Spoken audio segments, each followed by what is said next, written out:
If you are looking for new ideas or improvement to your current teams on Cyprum and want to rank higher, you came to the right place, as the teams that I will show you in this video can do on average 350 million damage daily despite the boss difficulty being increased. Let's dive in.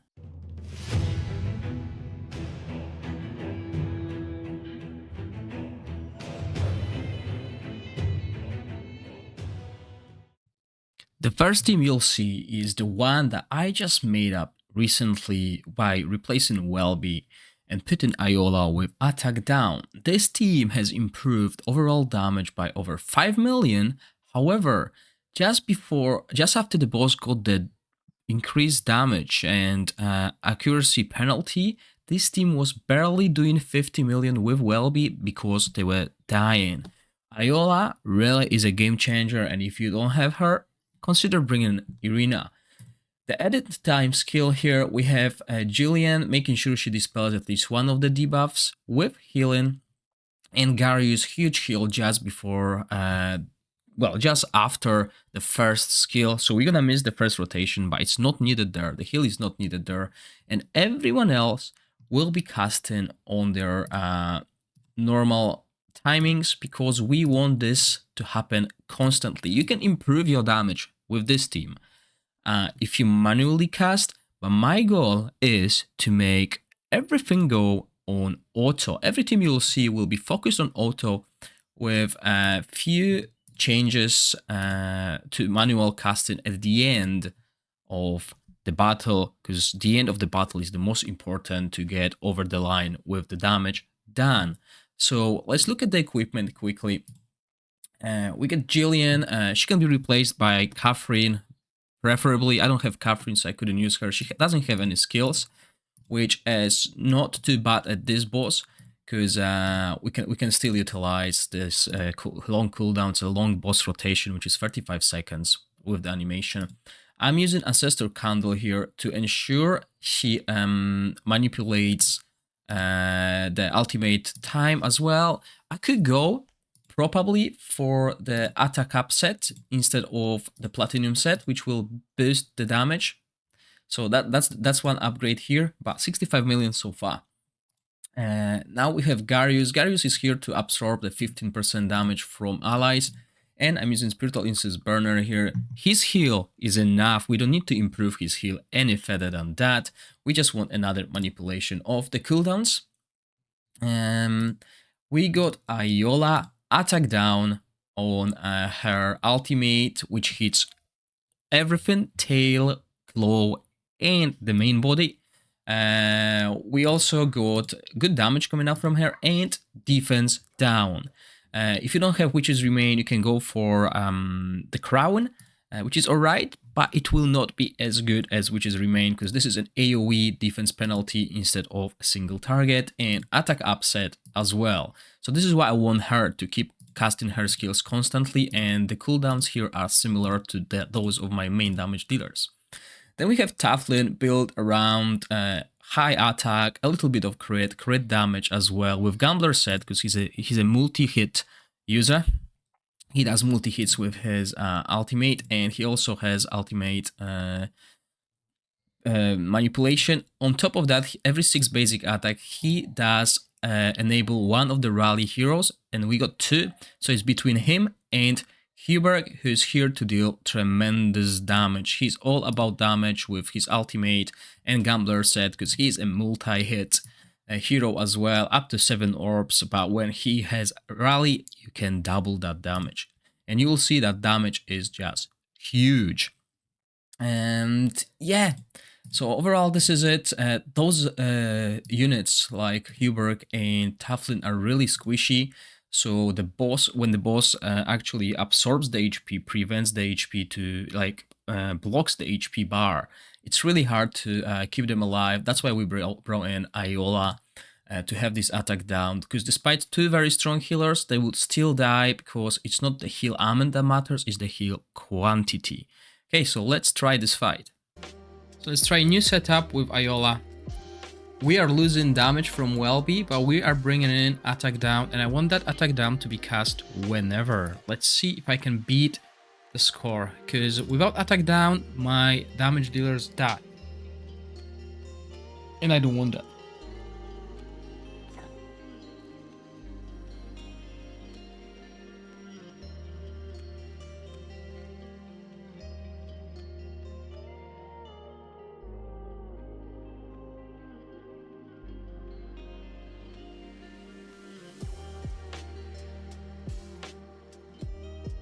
Now, Welby is doing a lot of damage on his own, so I am a little bit afraid of what's gonna happen. But since I've built Taflin differently now, he will do damage as well.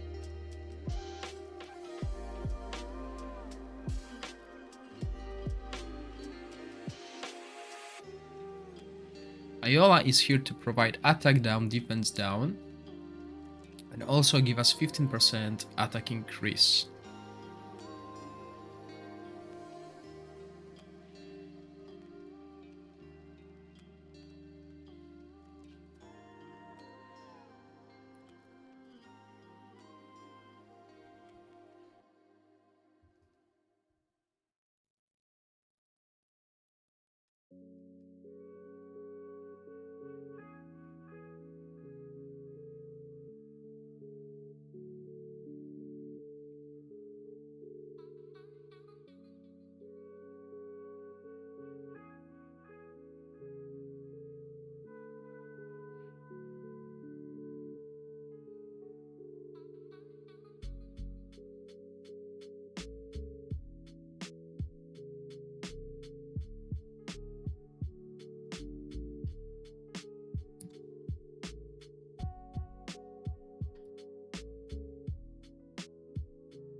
Okay, so let's see if we can survive. If we can survive, then we can do damage, right?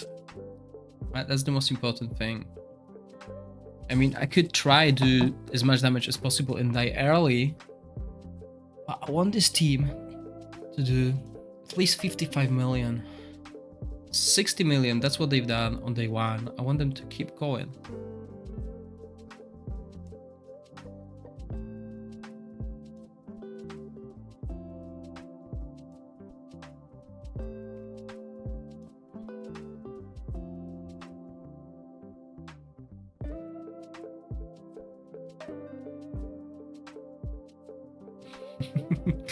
Yes, I am. I'm trying to find new good teams. I mean, I got all day to do it today.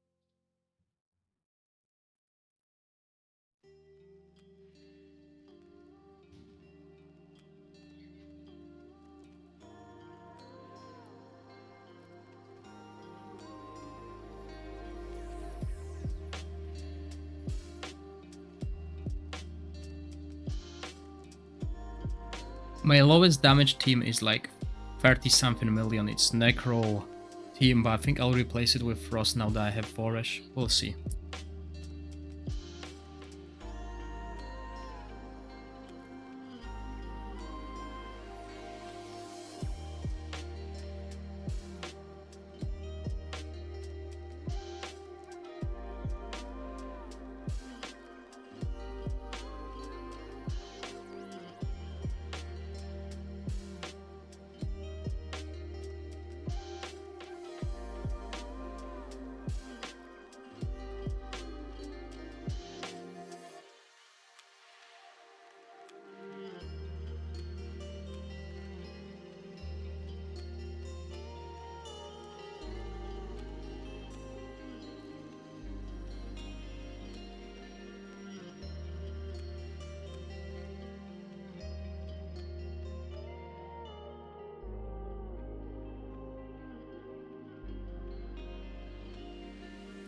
So yeah, we can definitely see improvement with this team. I mean, I lost Welby, who's a huge part of damage in the team, but we can move through.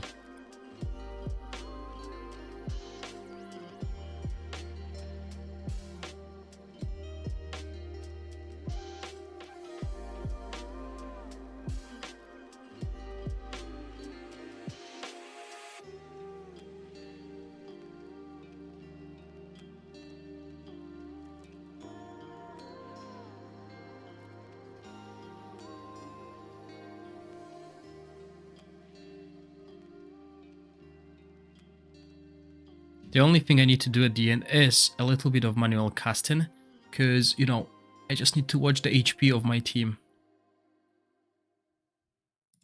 As long as I keep everyone alive, we're good. And that attack down is so crucial here, and it's on auto, and this team is actually doing more damage than before the dragon. Before the 50% buff on the dragon. So yeah, I can delay that heal just a little bit more, 20 seconds. Yeah, let's do this. 14 seconds. Let's do that. Everyone is at full HP, no one's gonna die, and wow, that is actually the first improvement. 5 million up compared to the original score. So let's look at the original score. Original score was 60. Now we got 65, and that's after the buff on when the dragon becomes stronger. So Iola definitely is worth bringing in, even in this team. I mean, I replaced Welby, who was doing a lot of damage, but you know, attack down is definitely needed here. So 65 million here. We'll revisit those two teams now. I'll go over my wild team quickly and what this team can do. So if we look at the spreadsheet, so let's make this all red quickly, because these are the teams that I didn't use yet today. I like to keep track of the things that I do. It might be too much, but you know, it keeps me in place since I'm spreading that through all the day. And so the wild team is here on top, 66 million, everyone's skilled. Could probably get more if I switched things around a little bit, but I'm really happy with this. I mean, as long as I have two teams that are doing this and few following, I'm really good. Basically on my server. And as you can see in the notes, careful at the end, manual heals. So yeah, definitely similar situation here. All my damage dealers are really squishy, so that's why this is happening, and we got only one attack down here. It's not spammable. So let's go through. Hexandra as a healer. There are better healers, but I'm only bringing Hexandra because this works, and I could use better healers elsewhere to boost the total damage I do. Okay, it's not about doing as much damage as possible with one team, it's doing as much damage possible with all of your teams. So in the grand scheme, it works better if I have weak healers here and strong damage dealers and the other way around, and she is here to absorb the damage as well. And we got, what's her name, Isolde, so she is boosting this. She casts her attack penalty just before the boss gets the 50% increase damage, so we want this 15% extra attack here as well. Accuracy and incest, so so she's getting this energy manipulation. We got this here. We could definitely exchange it for something different, but since we got Felicity here, we are not really worried about the boss buffs because she is getting this every so often. I could work on her crit rate a little bit higher, but this is why I got on her. She's here to apply defense down instead of the likes of Tonalen and Eric. Especially Eric. Eric does AoE damage here, so you know, his value is higher. He's built around huge attack that he can share with Felicity here. And also Tonalen, main damage dealer, despite it being a single target hero, she's still doing great damage here. Gambler set on all of my damage dealers because they are multi-hit damage dealers. If they were single, then I would consider Executioner. And yeah, let's play this fight.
I actually forgot I made a change here, and Isolde is debuffing at those two skills, because these are the two skills that do a lot of damage, especially this one. So her attack boost basically finishes before the boss goes there. But if I did that, if I casted this attack down here,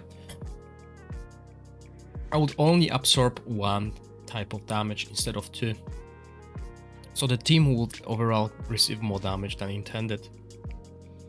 So that was the change that ensured I can survive long enough to deal the 65 million damage.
Okay, and here again, we need to be careful with the healing.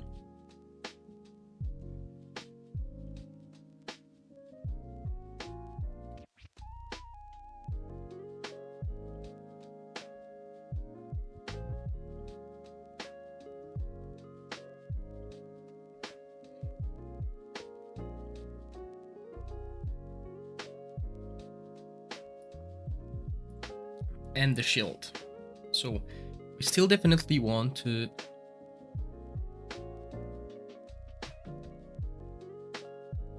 have the debuff ready, the attack down, the boss's ultimate.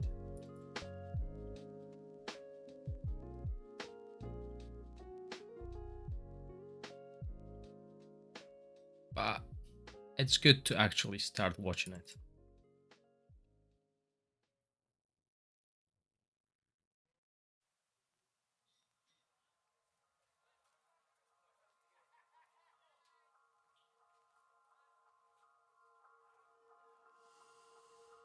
And I think with the shield we're pretty solid on the timing. It's just the heal that we need to control.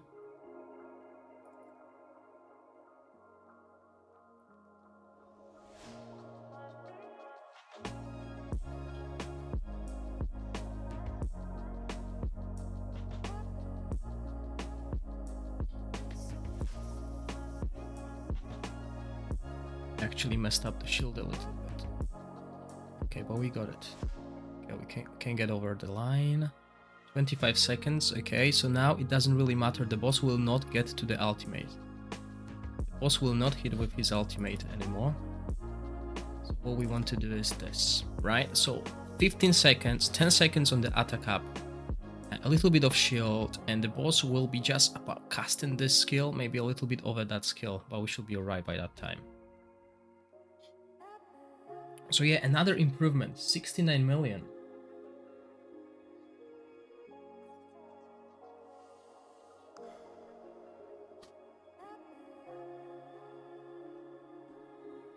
So if we look at the spreadsheet now, that is improvement again. I mean, it's not much, but it is.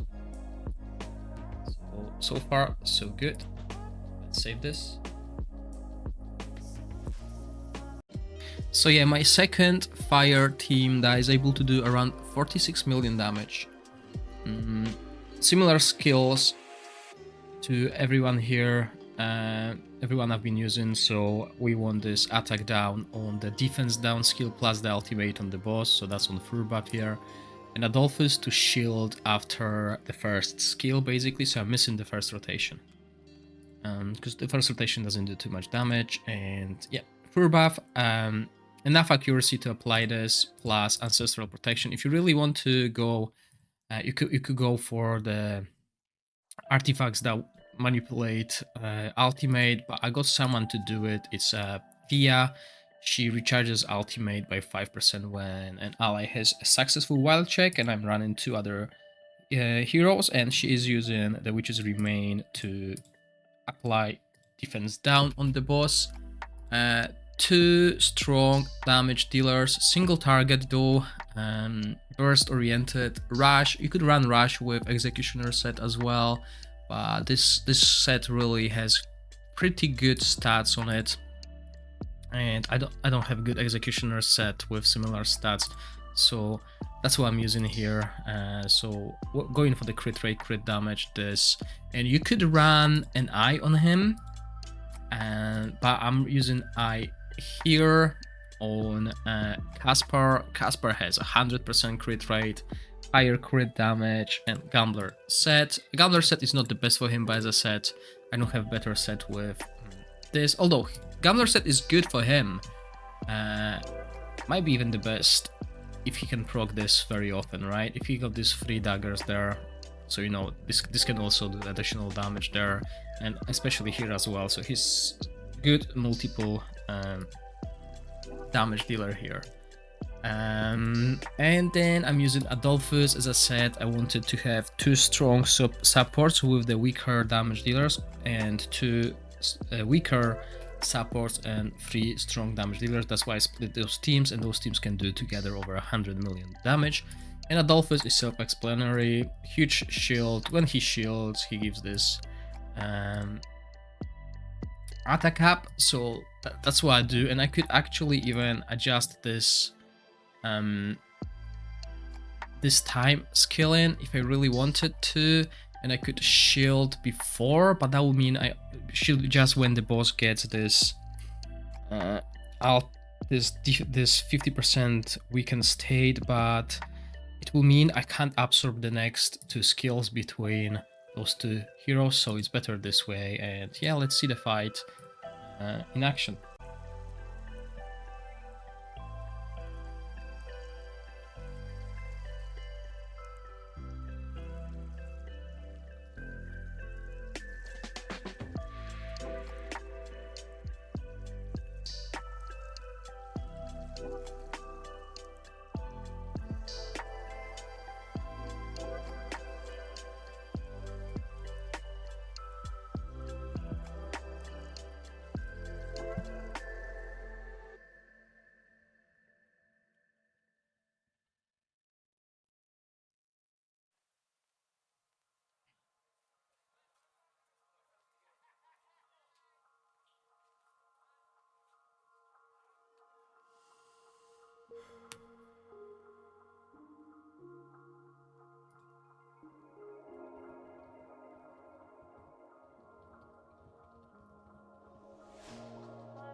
So I could upgrade the skills on Rush and Caspar, but since it's the end of the season and I might play a totally different team in season 2, I'm not going to waste those scrolls because they are very hard to get. And I mean, this is still a solid damage. It's not the top tier damage, but I'm happy with what this team can do.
Yeah, so with this team, I am rather safe to say that those heroes will not die. And the reason for that is Adolphus. Adolphus is a beast. And I've said it so many times, shields are better than heals. The only thing is I need to be wary of it. But also the little bit healing that comes from the troll is good. And again, we are so close to the end that it doesn't matter. I just need to cast this at the last 10 seconds, boom. And that's it. So yeah, similar damage to what I was expecting. So despite the dragon boss getting stronger, I'm still able to get similar results. This accuracy bonus does not really affect the 3 teams that I showed you because they are not dependent on any kind of poison, frost, etc. So that's why the damage is here. And obviously the biggest improvement here will be increasing the skills of those 2 guys so they can cast them more often and deal more damage. But since this is the end of the game, this is the end game, I'm not gonna waste the scrolls now when we don't know what's gonna happen in the new season. So this is my poison kind of a team. There's only 1 poison hero, but this poison hero enables ally to do more damage. But let's talk about the supports first. So Vikuk here. I mean, I don't really care about this Clepsydra, but I'm building him with with accuracy to ensure we get this attack penalty here. Haste set with a little bit of defensive stats. I could really go for... do I have that anywhere? Yeah, I could definitely go and change this to more damage-oriented set. So basically this one, we want this extra, you know,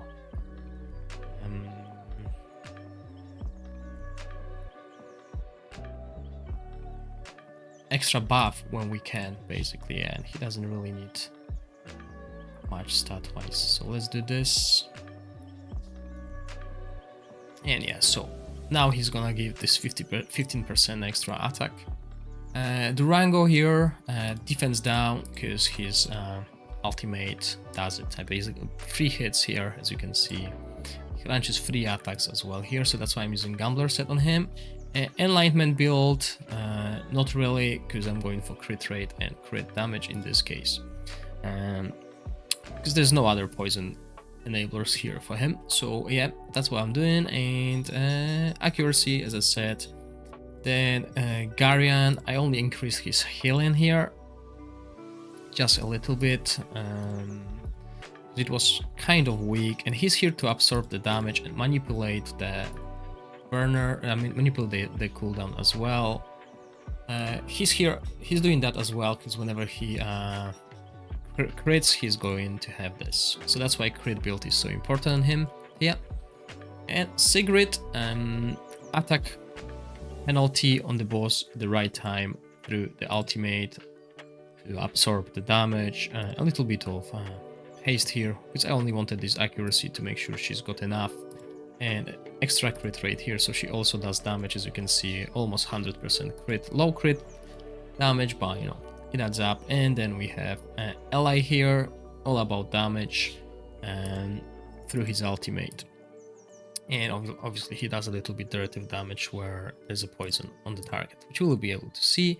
I'll keep this change here and we'll see if I can do above 40 million. Good morning, Gypsy Knight. Gypsy King.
Okay, so here we are at the end again, and we need to control 2 healers basically to ensure our team survives.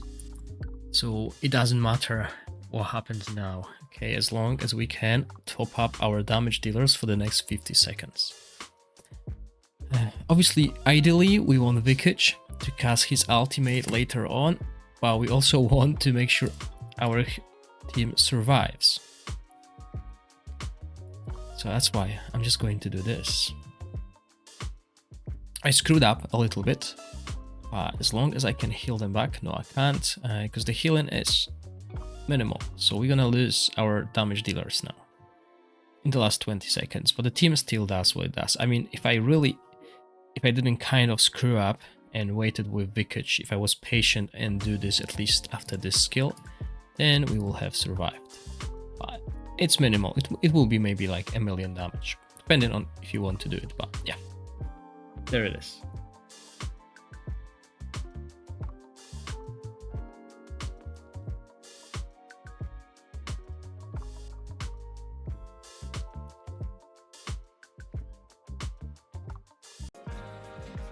Okay, so this is a team that I would not expect to do as much damage as it does. Frost team. I replaced my Summoner team and went for a Frost one instead. And this team can actually really outdamage any of my teams. It's just doing so much damage. As you can see here, 76 million with this team.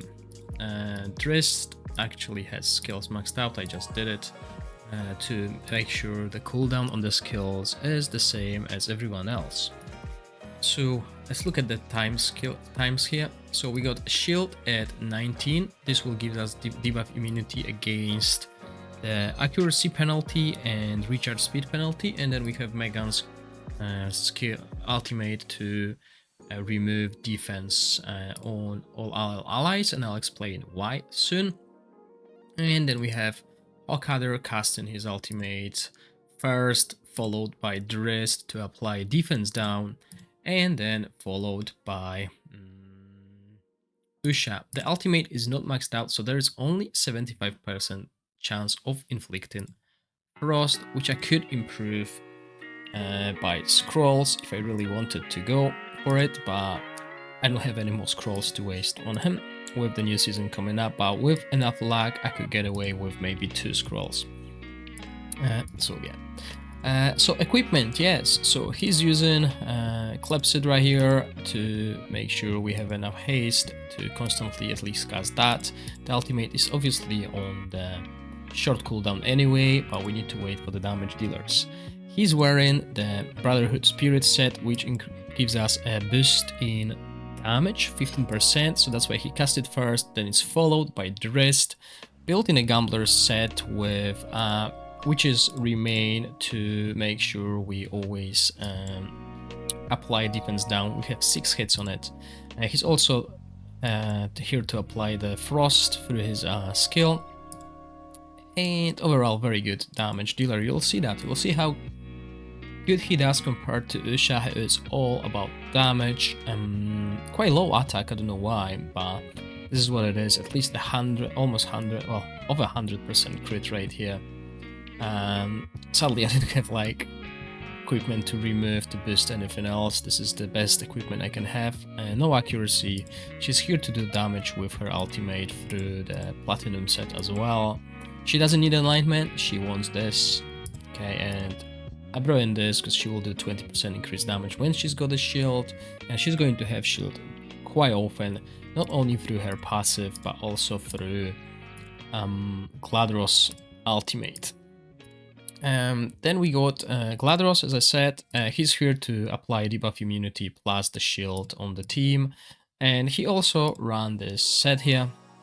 So we have 2 people to apply this set, build him a little bit more defensive as well. We got enough manipulation of ultimates thanks to Megan's battle skill, which is only 9 seconds, so the duration of the rotation of the boss is 35, so 3 times we can get it. So she's enough basically. On top of that, she's got a candle, which will reduce the casting time of the battle skill. So as you can see, she's constantly doing that, constantly giving the ultimate recharge energy as well. And yeah, she's here to grant us debuff removal through this. When casting a skill on an ally, dispel 1 defense penalty from them, which is what the boss does. And this is basically the team. The rest brings in Aura, which increases the crit damage by 30%, and both of them are running high crit sets, except for Hokadir. So the damage is really good, and let's see that team in action.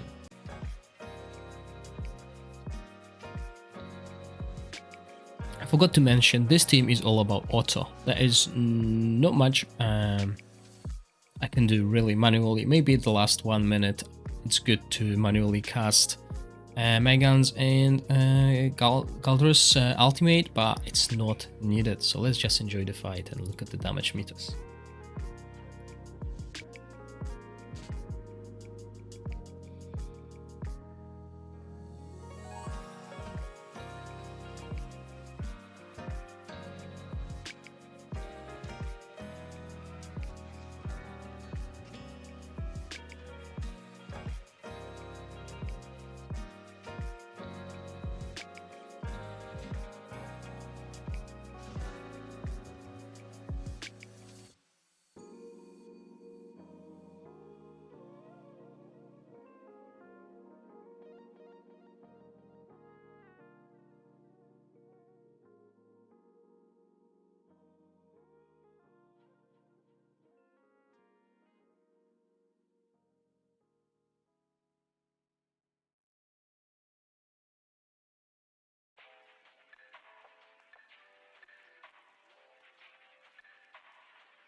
And there we go. 74 million, no hassle, really. The last team that did over 45 million damage is as follows. I'm going to use a little bit of Dauntless. Sadly, I don't have really good heroes for Dauntless team, so I'm using Shelter with Vile Ink. He's going to do a lot of damage through his ultimate. Basically, all the damage, all the extra damage that is included here in this bottom when the friendly heroes deal damage is being counted as his own. So I'm running alignment set with as much alignment as possible.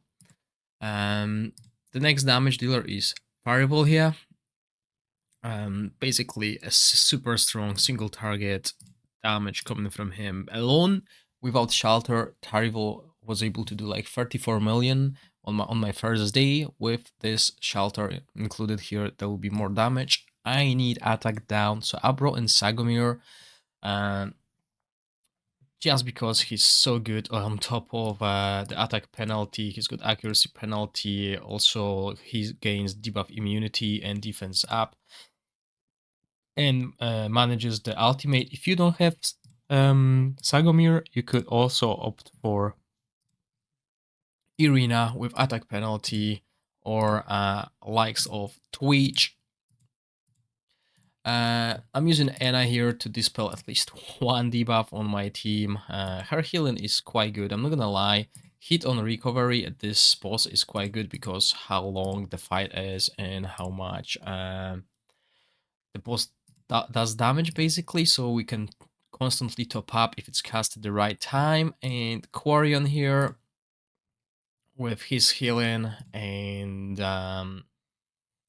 basically a shield as well. So yeah, and obviously the healing is increased. Yeah, when he's got the chance, and he's using this spiritual incense burner here. I could also use someone like Ifriko. Sadly, I ran out of the scrolls, but she's also quite good because she grants defense up 2 to all allies, and when they are below 50% HP, she heals them based on enlightenment. Also, when an ally casts an ultimate, she grants them a shield. So it's quite cool. And defense aura in the battle, but this team can survive on his own, so I don't need that battle aura. But a few other options, if you really want to bring more damage, you could get rid of Sagomir, but then you're losing attack down. So you need to play around and see if you can, and you can use rares that deal damage, like even Vani. Yeah, Yani, sorry, Vani. She will increase the attack speed of all Dauntless heroes and deals extra damage. So more damage coming from that. Nimbus is also a good choice. But I'm running out of the resources here, and if you want, because this team will, if you bench Sagomir, you will lose defense penalty. You might consider bringing him in, as he does single target duo, but multiple hits on his ultimate, so higher chance of applying this, and also does quite good damage there. So the timing here, very similar to every other timing. I want one heal basically, and I'm trying to remove at least one debuff. We could even do it a little bit earlier, but it works this way.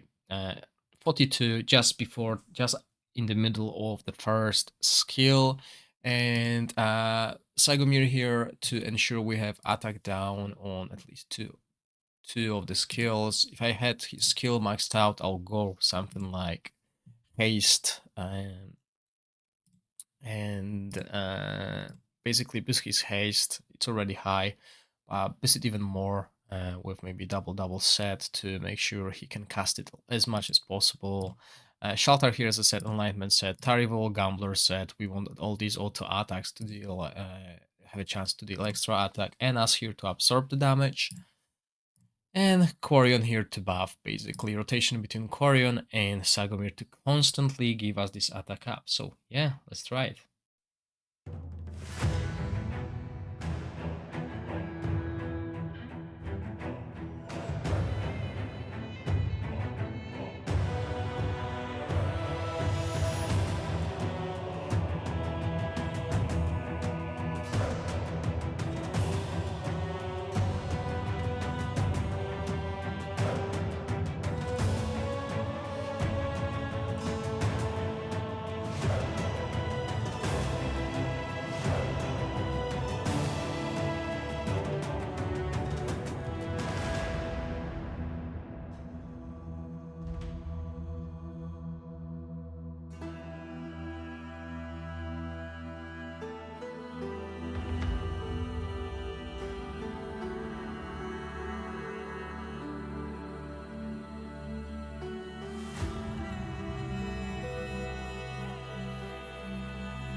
If you have teams that worked for you, please share them in the comment section or join my Discord.